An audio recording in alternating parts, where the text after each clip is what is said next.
നമ്മൾ ഇന്നലെ വളരെ പ്രധാനപ്പെട്ട ഒരു വാർത്ത കക്കാടംപൊയിൽ നിന്ന് റിപ്പോർട്ട് ചെയ്തിരുന്നു. അത് മലമുകളിൽ കൂട്ടിയിട്ടിരിക്കുന്ന ഒരു കൺസ്ട്രക്ഷൻ കമ്പനി കൂട്ടിയിട്ടിരിക്കുന്ന മണ്ണുമായി ബന്ധപ്പെട്ടാണ്. ന്യൂസ് 18 വാർത്ത വന്നതിന് തൊട്ട് പിന്നാലെ ഇതുമായി ബന്ധപ്പെട്ട് ആളുകൾ ഇത് മാറ്റേണ്ട ആളുകൾ അല്ലെങ്കിൽ ഇടപെടേണ്ടവർ ഉണരുകയും മണ്ണ് നീക്കം ചെയ്യാൻ ആവശ്യപ്പെടുകയും അവിടെ താമസിച്ചിരുന്ന പ്രദേശവാസികളെ അവിടെ നിന്ന് മാറ്റുകയും ചെയ്തു. അതുകൊണ്ട് വലിയ ദുരന്തത്തിൽ നിന്ന് ആ മേഖല മോചിതമായി. സമാനമായി തന്നെ മുന്നറിയിപ്പുകൾ ഒരുപാട് വേണ്ട ഒരു സ്ഥലമാണ് കാസർഗോഡ് ജില്ലയിലെ ചെറുവത്തൂർ വീരമലക്കുന്ന്. അവിടെ കഴിഞ്ഞ ഇതേ സമയം കാലവർഷ സമയത്ത് നമ്മൾ റിപ്പോർട്ട് ചെയ്ത പ്രധാനപ്പെട്ട വാർത്ത എന്ന് പറയുന്നത് ദേശീയപാതയിലേക്ക് മണ്ണിടിഞ്ഞ് വീണ് അപകടം സംഭവിച്ചതാണ്. ഇപ്പോൾ ഓരോ മണ്ണിടിച്ചിൽ ദുരന്ത വാർത്ത കേൾക്കുമ്പോഴും ചെറുവത്തൂരിൻ്റെ നെഞ്ചിടിപ്പും വർദ്ധിക്കുകയാണ്.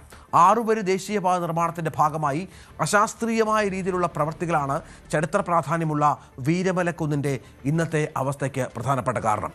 ചെറിയൊരു മഴ പെയ്താൽ പോലും ഏറെ അപകട സാധ്യതയാണ് പ്രദേശത്ത് ഉള്ളത്. ആ കാഴ്ചകളൊന്ന് കാണാം.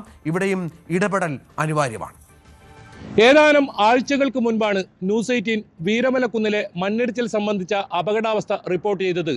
ദിവസങ്ങൾ കഴിഞ്ഞ് ഇവിടെ എത്തുമ്പോഴും അതേ അവസ്ഥ തന്നെയാണ് ഇവിടെ നിലനിൽക്കുന്നത്. വലിയ തോതിൽ അപകട ഭീഷണി ഉയർത്തി ഏത് സമയത്തും മണ്ണിടിച്ചിൽ ഉണ്ടാകുമെന്ന ഭീഷണി തന്നെയാണ് ഇപ്പോഴും ഇവിടെയുള്ളത്.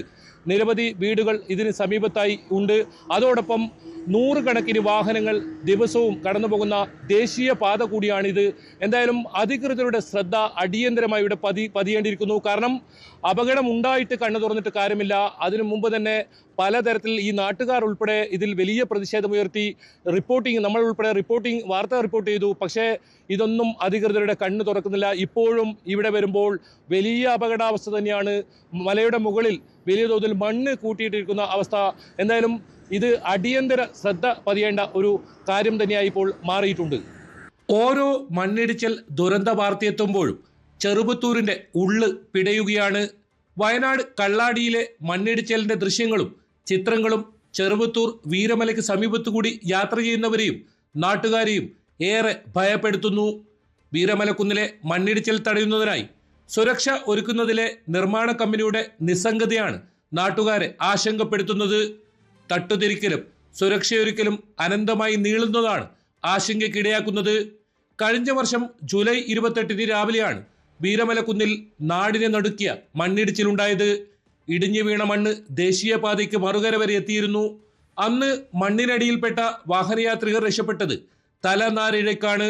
ജില്ലാ കലക്ടർ ഉൾപ്പെടെ സ്ഥലത്തെത്തി പ്രഖ്യാപിച്ച നടപടികളൊന്നും ഇതുവരെ യാഥാർത്ഥ്യമായിട്ടില്ല. 7 മാസത്തോളമായി ഈ ഭൂവസ്ത്രം ഇരിക്കുന്ന നെയിലിങ്ങിൻ്റെ പണി തുടങ്ങിയിട്ട്. കഴിഞ്ഞ പ്രാവശ്യം ഇത്രയും ദുരന്തം ഉണ്ടായിട്ടോ ഒന്നിടിഞ്ഞ് വലിയ ഹൈവേ ബ്ലോക്കായിരുന്നു. പക്ഷെ എന്നിട്ടോ ഈ 7 മാസം വർക്ക് ചെയ്തിട്ടോ ഇടിയുന്ന ഭാഗത്ത് ഇതുവരെ ഒന്നും ചെയ്തിട്ടില്ല. ഇടിയാൻ സാധ്യതയില്ലാത്ത ഭാഗത്ത് അവർ ഭൂവസ്ത്രമൊക്കെ ധരിച്ച് നെയിലിങ്ങൊക്കെ നടത്തിയിട്ടുണ്ട്. അപ്പം അതിൻ്റെ ഗൗരവം ആരും ഉൾക്കൊണ്ടിട്ടില്ല എന്നാണ് നമ്മൾ മനസ്സിലാക്കുന്നത്. കുന്നിൽ തട്ടുതിരിച്ച് സോയിൽ നെയിലിങ്ങും ഇരുമ്പുവലകൾ ഭൂവസ്ത്രമായി ഉറപ്പിച്ച് രാമച്ചം വെച്ച് പിടിപ്പിക്കുന്ന പദ്ധതിയുമാണ് ഇവിടെ നടപ്പാക്കുന്നത്. ഇതിനായി 2.47 ഏക്കർ ഭൂമിയും അനുവദിച്ചു. കാലവർഷം എത്തുന്നതിന് മുമ്പ് പദ്ധതി പൂർത്തിയാക്കണമെന്നാണ് ദേശീയപാത അതോറിറ്റിക്കും കരാർ കമ്പനിക്കും നിർദ്ദേശം നൽകിയത്. മഴയെത്തിയിട്ടും പദ്ധതി എങ്ങും എത്തിയിട്ടില്ല. അപകടത്തിന് സാധ്യതയില്ലൊരു പ്രദേശം തന്നെയാണ്. ഇക്കൊല്ലം മഴ കുറഞ്ഞത് കൊണ്ട് മാത്രമാണ് ഈ മണ്ണ് ഇങ്ങനെ നിൽക്കുന്നത്. ശരിക്കും എന്ന് പറഞ്ഞാൽ ഈ മഴ നല്ല രീതിയിൽ പെയ്തിട്ടുണ്ടെങ്കിൽ നേരത്തെ കഴിഞ്ഞ പ്രാവശ്യം ഇതേ രീതിയിൽ പൊട്ടിയിട്ട് മണ്ണ് അപകടം വന്നിരുന്നു. മഴ കുറഞ്ഞത് കൊണ്ട് കാരണം മാത്രം ഈ കുന്ന് നിൽക്കുന്നു. അതുമാത്രമല്ല, ഇതിപ്പോൾ 30% പണി മാത്രമേ ഇതിൽ പൂർത്തിയായിട്ട്, ഇനിയും 70% പണി പൂർത്തീകരിക്കാനുണ്ട്. എത്രയും പെട്ടെന്ന് പണി തീർത്തില്ലെങ്കിൽ അതുപോലെ തന്നെ പരിസര പ്രദേശത്തേക്ക് നമ്മളെ കണക്കത്തെ അടുത്ത് താമസിക്കുന്നവർക്കെല്ലാം വൻ ബുദ്ധിമുട്ടായിരിക്കും. വീരമലയുടെ മുകളിൽ വെള്ളം കെട്ടി നിൽക്കുന്നതും പതിവാണ്. മഴ ശക്തമായാൽ മുകളിൽ കൂട്ടിയിട്ട ഇളകിയ മണ്ണ് ഉൾപ്പെടെ താഴേക്ക് ഒഴുകിയെത്തും. വീരമലക്കുന്നിൽ നിന്ന് ദേശീയപാതയിലേക്ക് ഇനിയൊരു മണ്ണിടിച്ചിൽ ഉണ്ടാകാതിരിക്കാനുള്ള മുൻകരുതൽ നടപടി ജില്ലാ ഭരണകൂടത്തിന്റെയും ദേശീയപാത അതോറിറ്റിയുടെയും ഭാഗത്തു നിന്ന് ഉണ്ടാകണമെന്നാണ് നാട്ടുകാരുടെ ആവശ്യം. വീരമലക്കുന്നിന് സമാനമാണ് മട്ലായിക്കുന്നിലെയും ചട്ടഞ്ചാൽ ബേവിഞ്ചയിലെയും പ്രദേശം. ദേശീയപാത കടന്നു പോകുന്ന ഈ പ്രദേശങ്ങളിലെല്ലാം വലിയ മണ്ണിടിച്ചിൽ ഭീഷണിയാണ് നിലനിൽക്കുന്നത്. മേഗാ കൺസ്ട്രക്ഷനാണ് ഇവിടെ കരാർ ഏറ്റെടുത്തിട്ടുള്ളത്. എന്തായാലും ഈ ഒരു ആശങ്ക ഇത് പരിഹരിക്കണമെന്ന് നിരന്തരം ആവശ്യപ്പെട്ടിട്ടും ഒരു നടപടിയുമില്ല. ദുരന്തങ്ങൾ ഉണ്ടായാൽ മാത്രം ഓടിയെത്തുന്നതാകരുത് ഇത്തരത്തിലുള്ള സന്നാഹം എന്ന് എടുത്തു പറയുന്നു ഇവിടെയുള്ള ആളുകൾ. എന്തായാലും കാലവർഷം ശക്തി പ്രാപിക്കും മുമ്പ് തന്നെ ഇതിനൊരു പരിഹാരം കണ്ടെത്തുമെന്ന ഒരു പ്രതീക്ഷയിൽ തന്നെയാണ് ഇവിടെയുള്ള ആളുകൾ കഴിയുന്നത്. കാസർഗോഡ് നിന്നും KV ബൈജു, ന്യൂസ് 18. കൂടുതൽ വാർത്തകൾക്ക് news 18 Keralam YouTube channel subscribe ചെയ്യുക.